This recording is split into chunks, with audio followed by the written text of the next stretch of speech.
Now we're going to be switching gears a little bit, and we're going to ask Judith to come back, and we're going to talk about combining PR and SEO. You did get chocolate. Yes, I did bring chocolate. Okay. How could I not bring chocolate? I'd be disappointed if you didn't.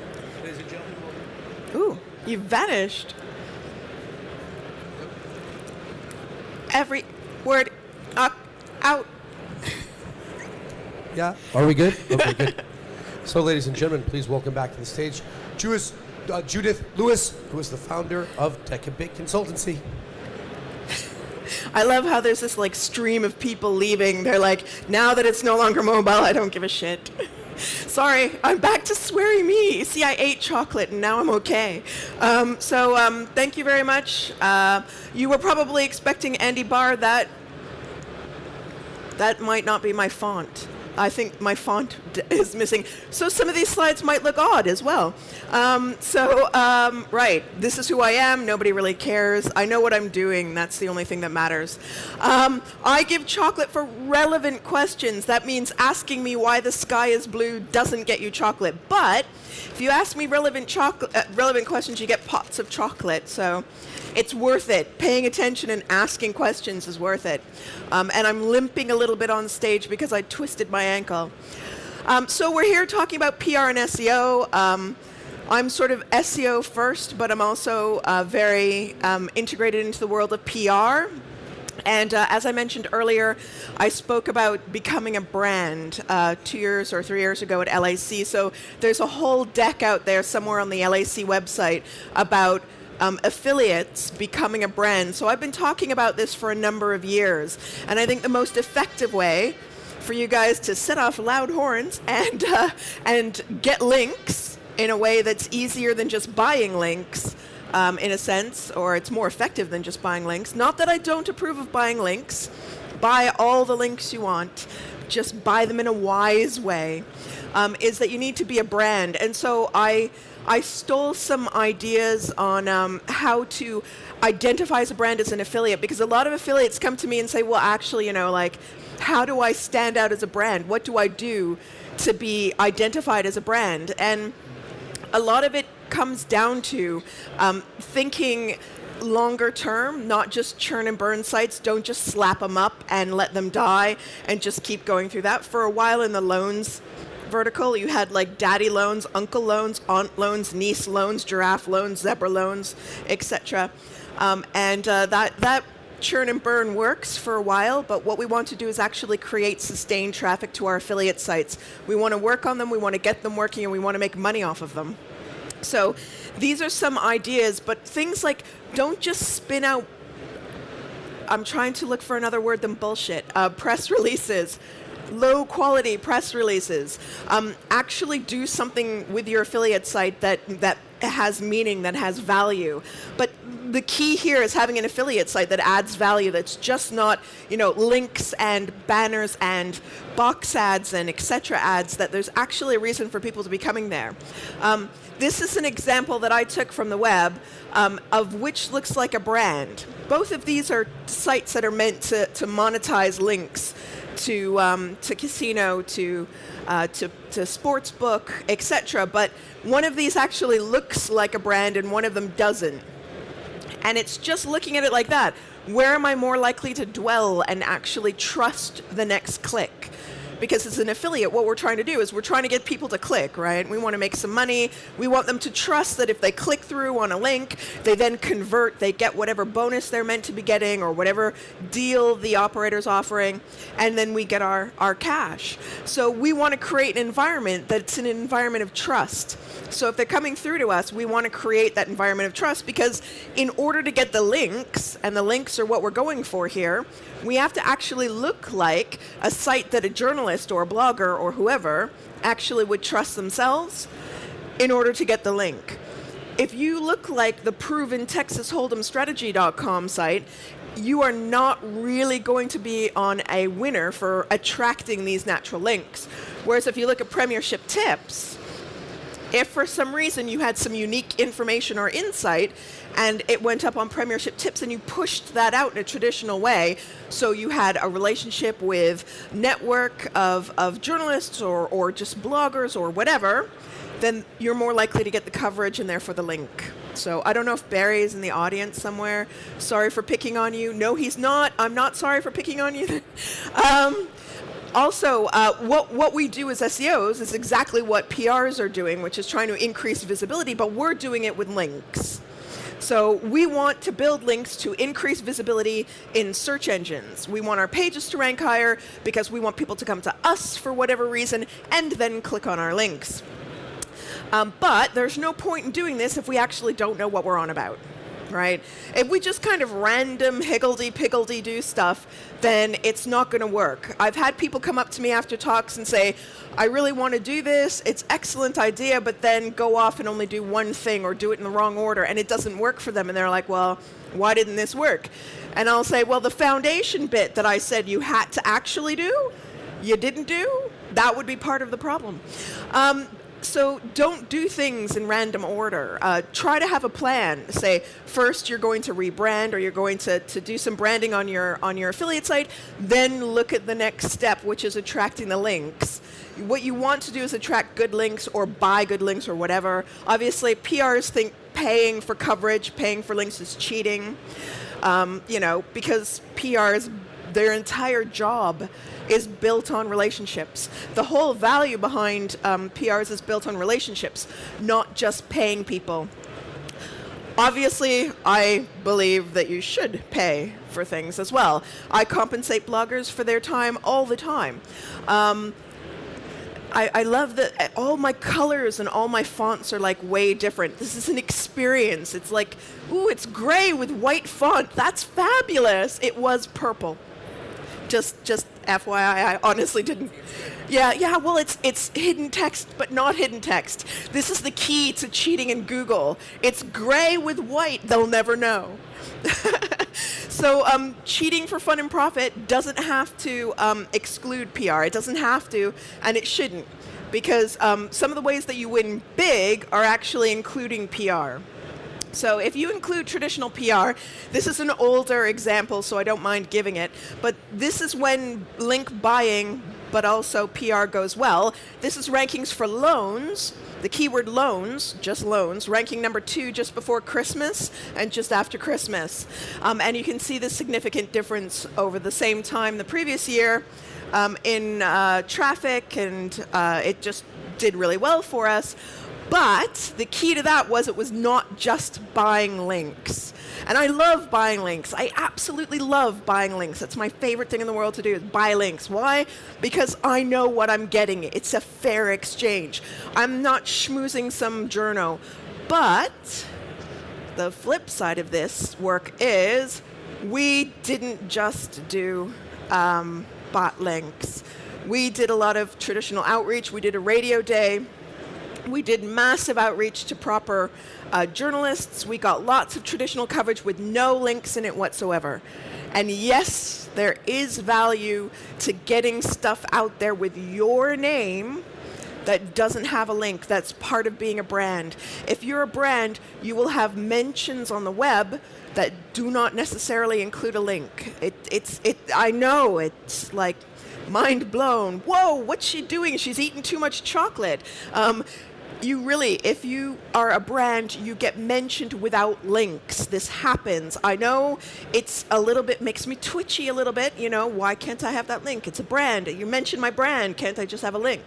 But it can actually help. So don't think that it has no value. There is value.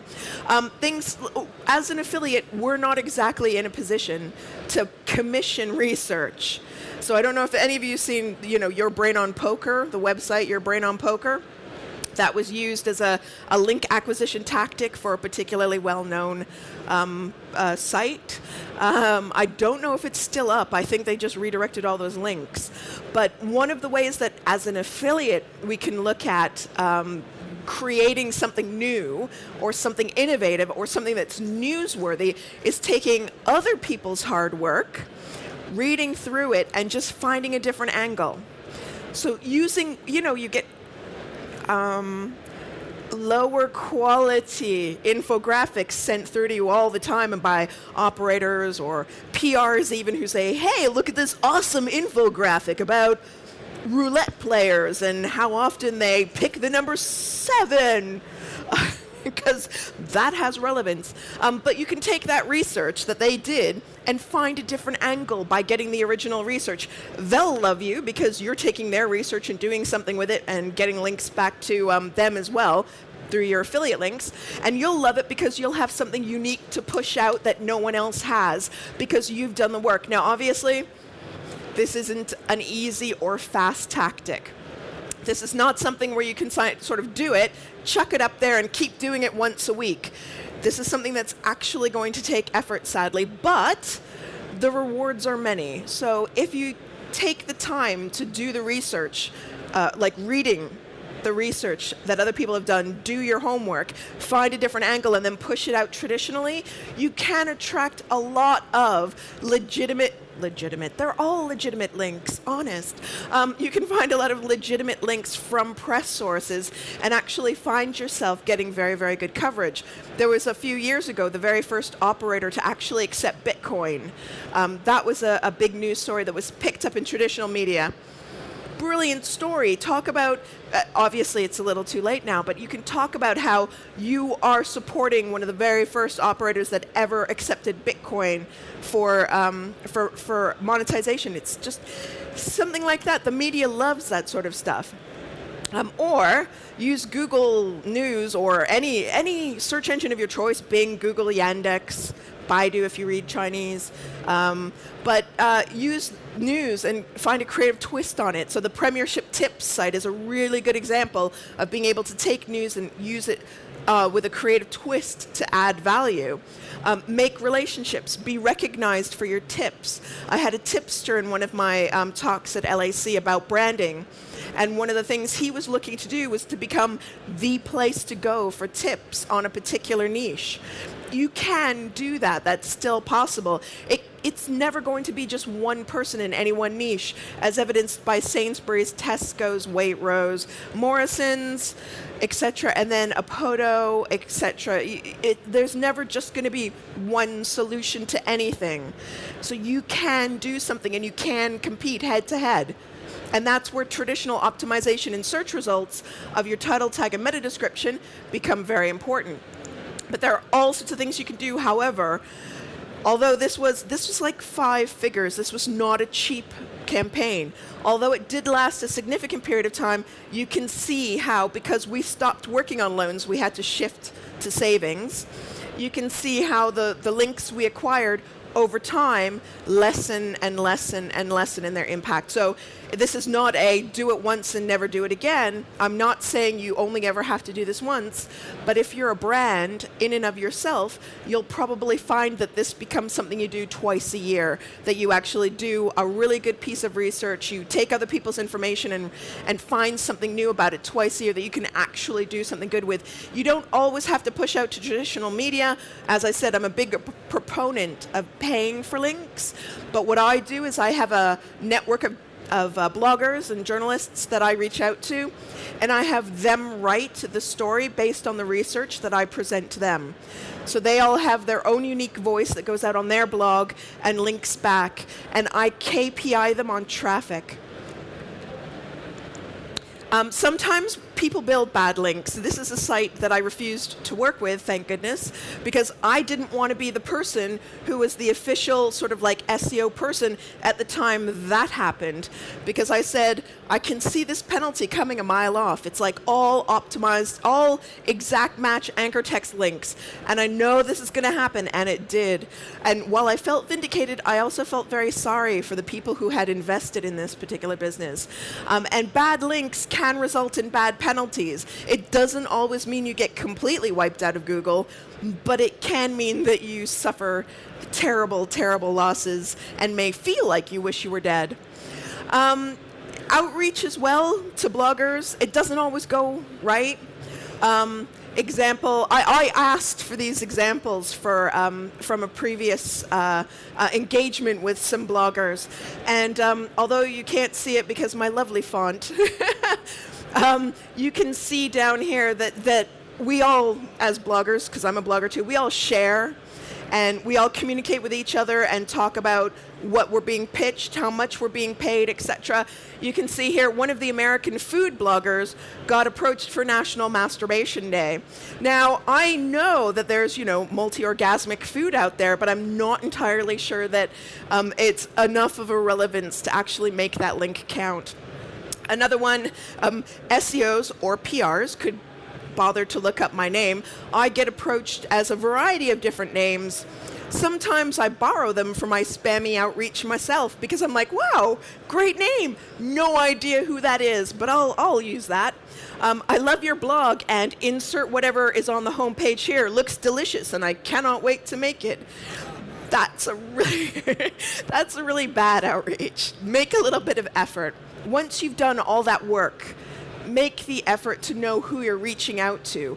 Or if you engage somebody to do that for you, make sure that that's what they're going to do. Because if you're going to pay a link broker to buy links for you, make sure you're not going to piss off the people who are being reached out to. And then one over there about Match.com running a competition where part of the competition was that the bloggers blog and send a link back to the target site. Doesn't work.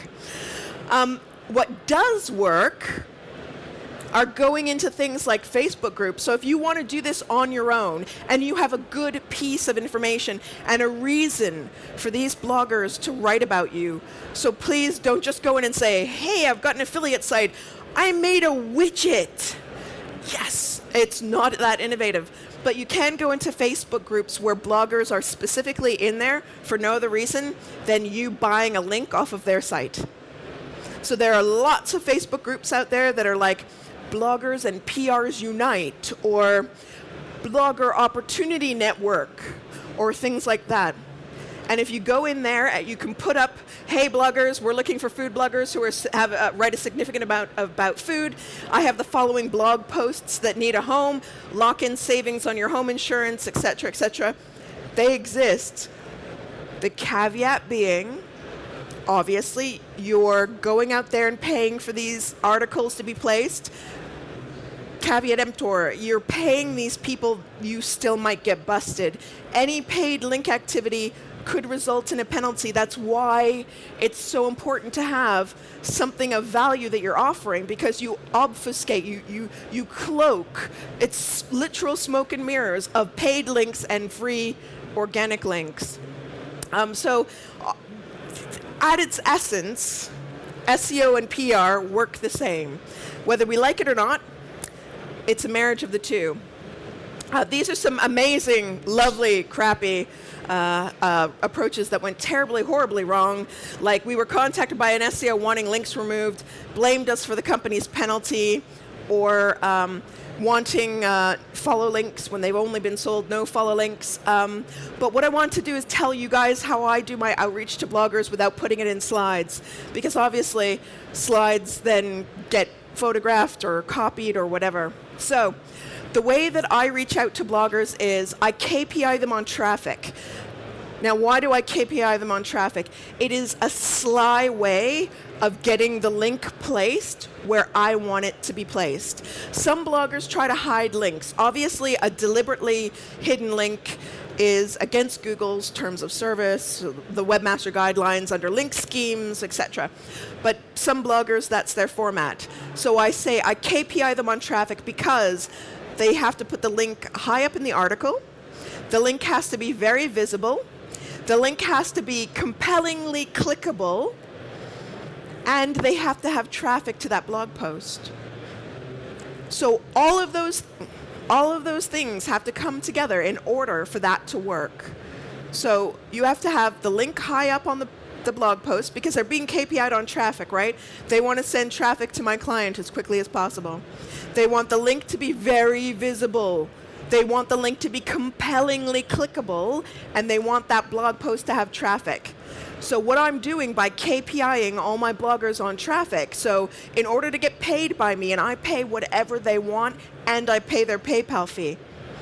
Whatever they ask me for, as long as it's reasonable given the traffic that I can see to their site, and I'll show you a tool for doing that in a minute, whatever that is, I pay it, plus I pay their PayPal fee. So, there's a compelling reason for them to want to stay with me as a client. But that's what they're being KPI'd on, and that's how you win. Because the link is high, it's prominent, there's a reason to click it, you get the traffic. If it's a relevant blog with relevant traffic, you get relevant traffic that then converts, and you make the money. That is how I do my outreach. I KPI all of my bloggers on traffic from their site to the target site. Now, obviously, your site is the target site. You've got an eye on your analytics, so you know how it's working. You only pay top whack when they deliver.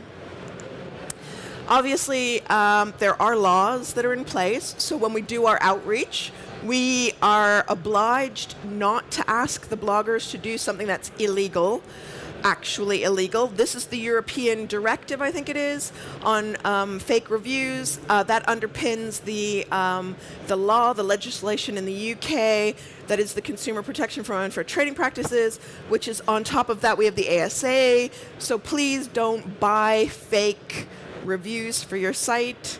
Please don't encourage bloggers to write things that are lies. I'm not standing up here encouraging you in any way, shape, or form to break the law, right? Excellent. Got my ass covered. So outreach. Obviously, you want to find influencers. I use BuzzSumo. I put this up because that's my blog up there at the top. I love this tool. It might not be at all accurate, but that's my blog, my chocolate blog right there. #1 for chocolate. Short tail keyword, BuzzSumo, find influencers, me, yes, excellent. Research other sites. So who else in your niche is getting links? Where did they get them from? It's hard to hide a link. Obviously, there are ways to hide your links if they're in JavaScript redirects and things like that, but IGBaffiliates.com here, you can look at their backlink profile. You can see who's linking to them or any other site. There is a fee, but if you want to acquire links and you're looking for good targets to push out to, why not just use this tool for 1 month, pull all the data you possibly can, and that'll keep you going for 6 months. So you can see here just an example of some of the links that IGBaffiliate.com is getting. This is an example out of SCMrush.com, not my favorite. That was Majestic. So Majestic.com. This is SCMrush. Not my favorite, but it's another source of backlinks. And then I put these through URL Profiler. Why? Because I can scrape all of their information. Those checkboxes are what I check. You do have to pay for Moz and you have to pay for SCMrush. The reason I include SCMrush is I can see what they're ranking for and how much traffic goes to their website. And I can scrape their email addresses. So always check your backlinks, but the original listing for this talk included 10 tips that you could take away. Now, in order to acquire links, you have to be unique in some way or offer value or something. So I've said you could be controversial. I don't know, you could say all poker is a lie and this is why. Be the font of all knowledge, so the tips website that I was mentioning, the tipster in his vertical, you could take a stand. I think Texas Hold'em is the only legitimate form of poker on the planet, and here's why. Be a personality. Be quirky, be funny, be fun, be somebody. And then you become the brand. But you become the brand, so be careful about that.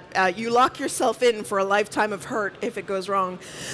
Share or curate. There was I don't know if your particular website is a good example of this, but taking in all the new bingo sites and curating that and giving people information about what's going on, that's a unique selling point. You're helping people because there's so much new stuff happening. How are they supposed to know? You become the trusted voice that then helps them navigate through what's good and what's maybe not as good an experience. Funny, prolific, be mysterious. You could be like the mysterious face of poker commentary, or offer something unique, which is what I've been talking about the whole time. So you can see these are not rocket science. They are super easy, and all you have to do is take that next step and just Make yourself a unique, stable, recognizable brand. It is so easy to do. It's low cost if you do it carefully. It lowers your risk on link acquisition, and you can start doing traditional PR. So you can actually, as a brand, push out that unique research that you've done by amalgamating other people's research.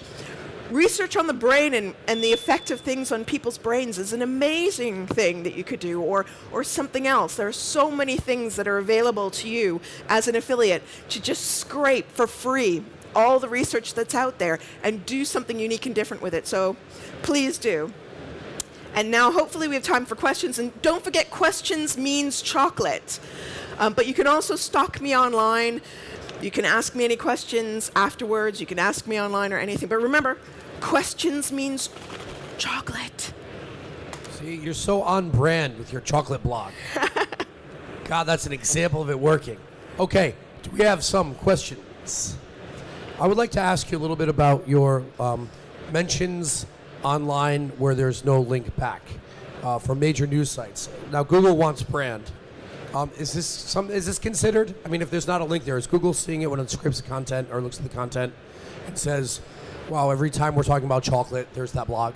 Yeah, absolutely. So if you have, let's say my blog's mostly about chocolate, unfortunately it contains the keyword chocolate, but I'm developing one, This Foodie Travels, nothing mentioned in there at all. If This Foodie Travels is mentioned every time somebody mentions chocolate, all of a sudden Google recognizes This Foodie Travels as a brand that is authoritative for chocolate. But don't forget that Google has sophisticated AI, semantic recognition AI, that's going to look at all of the content and is going to understand what the page is about, how the page relates to the link, how the link, the content of the site that the link is going to relates to the page it's on, how that page relates to the section it's in, how the section it's in relates to the site as a whole. It's not like a simplistic thing. It's a massive spider web. It's like if you gave a kitten a ball of string and then let it play for a while, the resulting mess is how Google understands your website. That one link.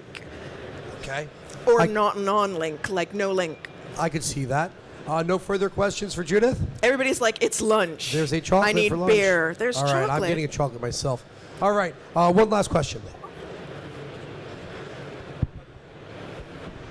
Hi, everybody. How do you decide on a price and KPI? Do you, if they don't deliver any traffic, do you pay them at all?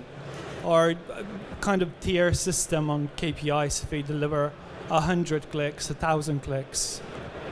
You know, it almost becomes an affiliate model by itself. So if they deliver a lead or, you know.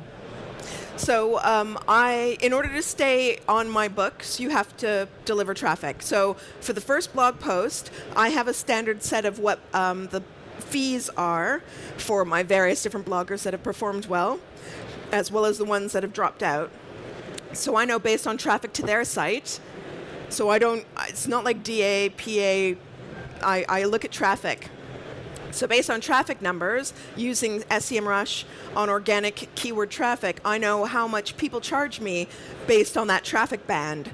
So I have traffic bands, and I know how much I'm willing to pay within that band of traffic. So I know if they're above that, then I won't pay it. If they're below that, then I will say, well, people in your band of traffic normally charge this. I pay the going rate. Therefore, I will pay you this plus your PayPal fees. But you have to send the traffic. So the whole thing about KPIing on traffic is I do enough links that you get one chance and one chance only, and halfway through the month, so at 14 days, I email them and tell them how much traffic they've sent. If they're underperforming, I say, look, you haven't sent any traffic, or you've only sent 4 people. Everybody else in this band sends 12 by now. Is there any way that you can socially amplify this because you're lagging behind on clicks? I've checked your page. Maybe we could bold that link or bold click here next to the link, or something like that to encourage people to visit, or the sentence structure is blocky. It doesn't show that further information is available here. Can you do that because my research report is here? You know, and so there are lots of things that you can work with the blogger on and give them the benefit of the doubt around whether or not they're underperforming. And then, if at the end you say, well, you've sent nothing, I'm sorry, I can't actually use you again because you haven't sent any traffic at all. But I don't refuse to pay because I do enough throughput that the link is going to help regardless on rankings. But my key KPI for my bloggers to stay in that network is traffic. Ladies and gentlemen, a round of applause. Thank you, Judith.